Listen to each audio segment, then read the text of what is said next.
What's up, guys? Welcome to my channel. My name is Alex. I'm gonna be bringing you kind of like how to do things, on your Skyline, stuff like that, especially for guys like me who I just got into this car. Sometime down the road, I'm gonna be bringing you a video of something of me showing you how I imported the car myself, and then just gonna give you my perspective on that. So when I first picked it up from the port,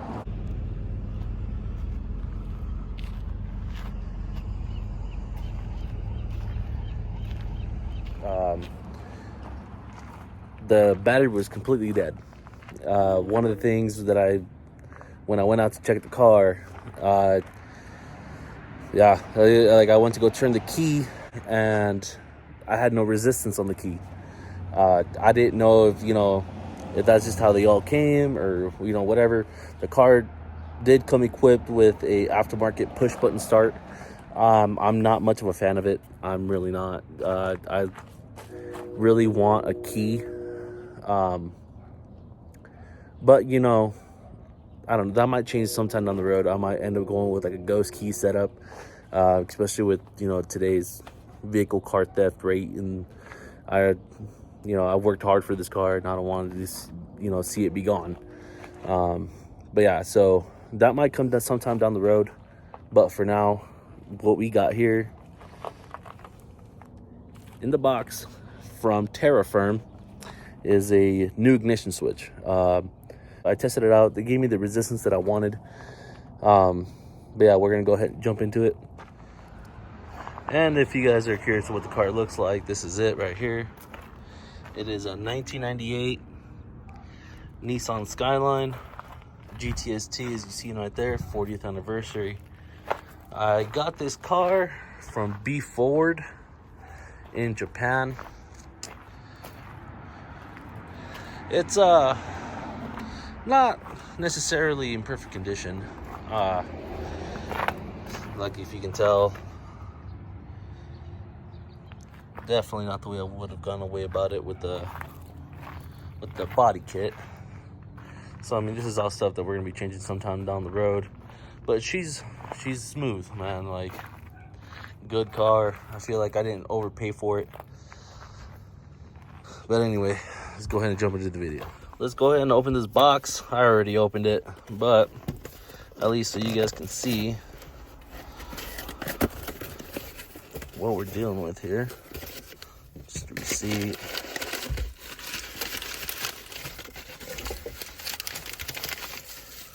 And here it is. So this is Nissan, genuine Nissan part 4875 AD000. This is going to be the ignition switch assembly.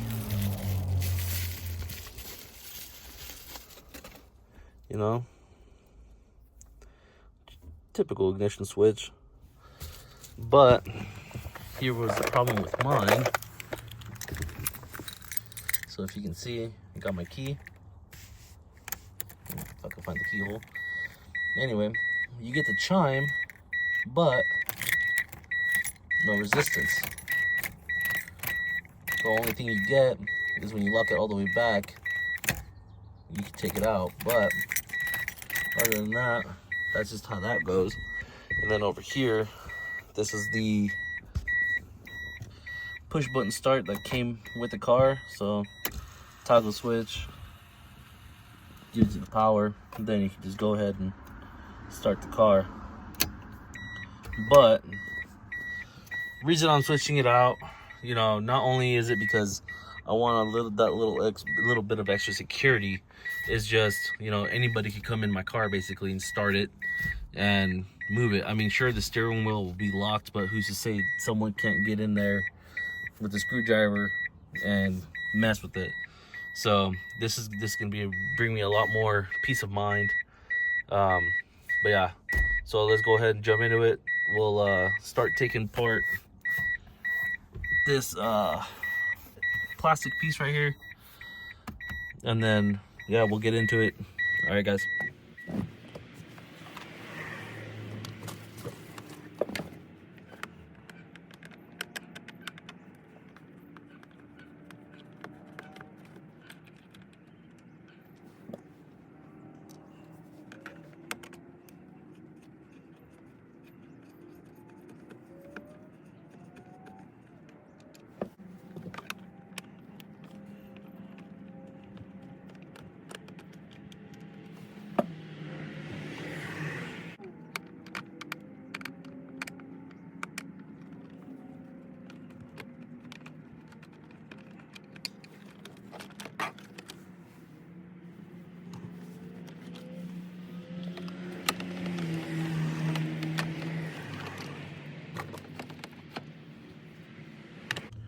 Okay, so we got that plastic piece off, just so you guys could take for reference.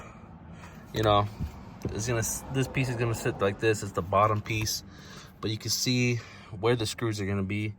So you have one right there, one right there, right there, and right there. These two, you might have a couple there. I'm not sure. I didn't have any right there. But anyway, this is gonna be the piece that we're gonna be looking at right here. We're gonna try to remove this. Kind of should be just like your any other ignition switch. There should be some sort of screw holding it in place, and then yep, just be able to swap it out and then get the new one on there. So after tinkering with it for a little bit, you guys didn't have to take all this apart. I literally had to take my bezel, everything apart. It was just because the push button start was just really getting in my way. So I thought I was gonna be just swapping out the ignition switch, but actually it didn't have it. So the part that I bought fit directly. Was able to get the harness put back on. Try it out with the key so that you guys can see. So first thing, you got accessory, and now you're priming the fuel pump. And it starts like a dream.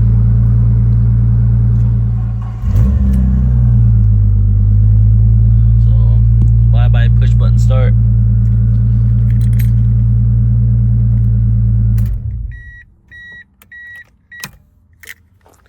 Alright, so that about wraps it up. I was able to get that ignition switch installed. Pretty simple task. The only thing I was having troubles with was it was missing the ignition switch in the first place. I think that's why they ended up going with the push button start. I was just having a real tough time trying to find a screw that would work for it. But I was able to get it installed. Everything's good to go. Fitted everything. Tested all the electrical, everything's working good. I had to yank out a bunch of wires, so I just wanted to make sure nothing was going across there. But yeah, starts up, stuff like that. All right, guys, later.